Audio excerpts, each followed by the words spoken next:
जय हिंद साथियों। आज के इस वीडियो में हम चर्चा करेंगे गोलीय दर्पण की फोकस दूरी के सूत्र और रेखीय आवर्धन के बारे में। गोलीय दर्पण की फोकस दूरी का निगमन हमारे यूपी बोर्ड के हाई स्कूल के सिलेबस में नहीं है। यहाँ हमें केवल फोकस दूरी के फार्मूले को जानना है। तो हम देखा जाए कि अगर हमारे पास दर्पण से स्मॉल यू दूरी पर कोई वस्तु है और इसका प्रतिबिंब दर्पण से स्मॉल भी दूरी पर बनता है, दर्पण से कितनी दूरी पर? स्मॉल भी दूरी पर बनता है, तो दर्पण की फोकस दूरी का फॉर्मूला है 1/f बराबर 1/v प्लस 1/u, जहां पर u वस्तु की दूरी, v प्रतिबिंब की दूरी और f क्या है? फोकस दूरी। इस फार्मूले का उपयोग करके हमें गोलीय दर्पण से संबंधित बहुत सारे आंकिक प्रश्नों को हल करना है। आगे देखा जाए कि रेखीय आवर्धन क्या है। रेखीय आवर्धन का सिंपल सा मतलब कि अगर हमारे पास कोई गोलीय दर्पण है तो ये गोलीय दर्पण इसके सम्मुख रखी वस्तु का कितने गुना बड़ा प्रतिबिंब निर्मित कर रहा है, मतलब प्रतिबिंब वस्तु की तुलना में कितने गुना बड़ा है।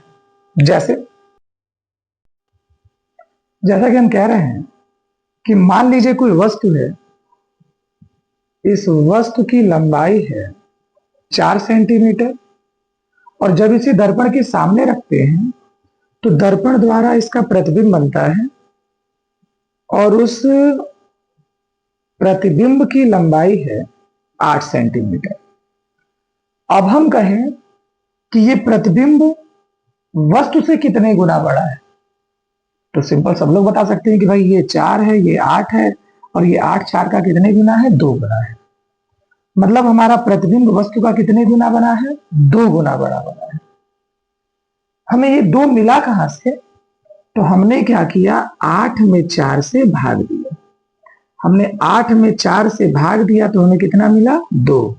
और हमने कहा कि भाई प्रतिबिंब 2 गुना बड़ा बना है। अब ये 8 है क्या? तो ये 8 है प्रतिबिंब की लंबाई और ये 4 क्या है?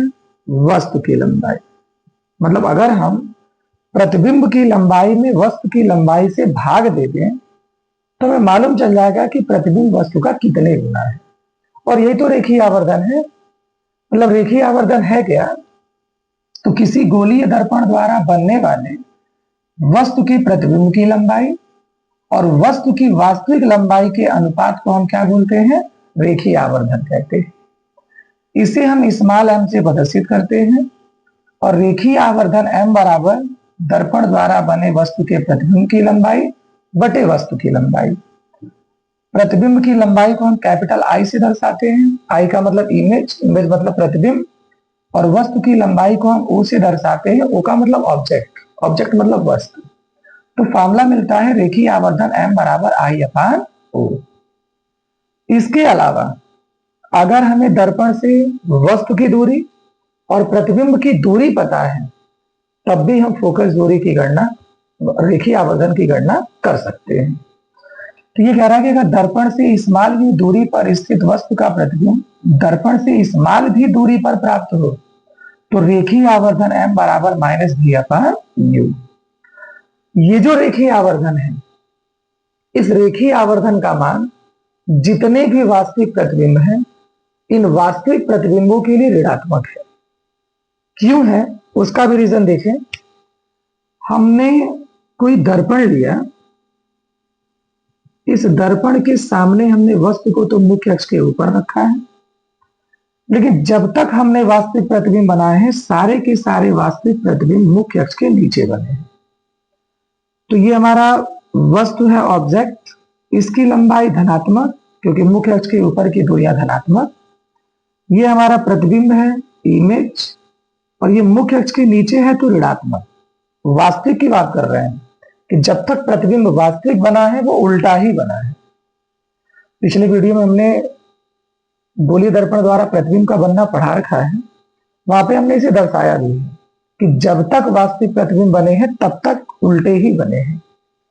अब अगर इस फार्मूले में हम रखें m बराबर I/O, तो I कैसा है? नेगेटिव, O कैसा है? पॉजिटिव। और माइनस में प्लस से भाग देंगे, रिजल्ट कैसा मिलेगा? माइनस। मतलब जब तक हमारे पास वास्तविक प्रतिबिंब बनेंगे, इन वास्तविक प्रतिबिंबों के लिए हमारे रेखीय आवर्धन का मान कैसा होगा? ऋणात्मक। और हमें यह भी मालूम है कि हमारे अवतल दर्पण के द्वारा ही हमने वास्तविक प्रतिबिंबों का निर्माण किया। उत्तल दर्पण द्वारा हमेशा आभासी प्रतिबिंब बने हैं। इसका मतलब जो हमारा अवतल दर्पण है, इस अवतल दर्पण के लिए रेखीय आवर्धन कैसा होगा? ऋणात्मक। लेकिन अगर आभासी प्रतिबिंब बन रहा है तो हम जानते हैं कि आभासी प्रतिबिंब दर्पण के पीछे मुख्य अक्ष के ऊपर बना हुआ है, और मुख्य अक्ष के ऊपर इसकी लंबाई प्लस, मतलब ऑब्जेक्ट की लंबाई भी पॉजिटिव और इमेज की लंबाई भी पॉजिटिव, और अगर दोनों को हम पॉजिटिव लें तो रिजल्ट भी क्या मिलेगा? पॉजिटिव। मतलब हमारे आभासी प्रतिबिंबों के लिए रेखीय आवर्धन कैसा है? धनात्मक है। और आभासी प्रतिबिंब बने किससे थे? उत्तल दर्पण के द्वारा। मतलब अगर हम बात करें तो हमारा अवतल दर्पण देगा तो रेखीय आवर्धन ऋणात्मक, और अगर उत्तल दर्पण देगा तो रेखीय आवर्धन धनात्मक। तो इसका उपयोग करके हमें न्यूमेरिकल सॉल्व करने हैं। यहाँ पे हमने ये जो रिलेशन निकाले हैं, रिलेशन क्या मिला? m बराबर आई अपान ओ, और यही m बराबर क्या मिला? माइनस भी अपान ओ।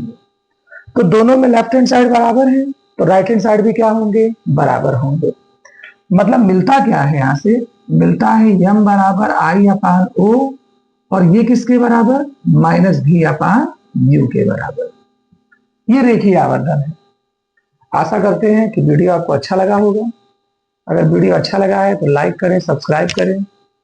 अगले वीडियो में हम इससे संबंधित न्यूमेरिकलों पर चर्चा करेंगे। तो आज के लिए बस इतना ही। जय हिंद।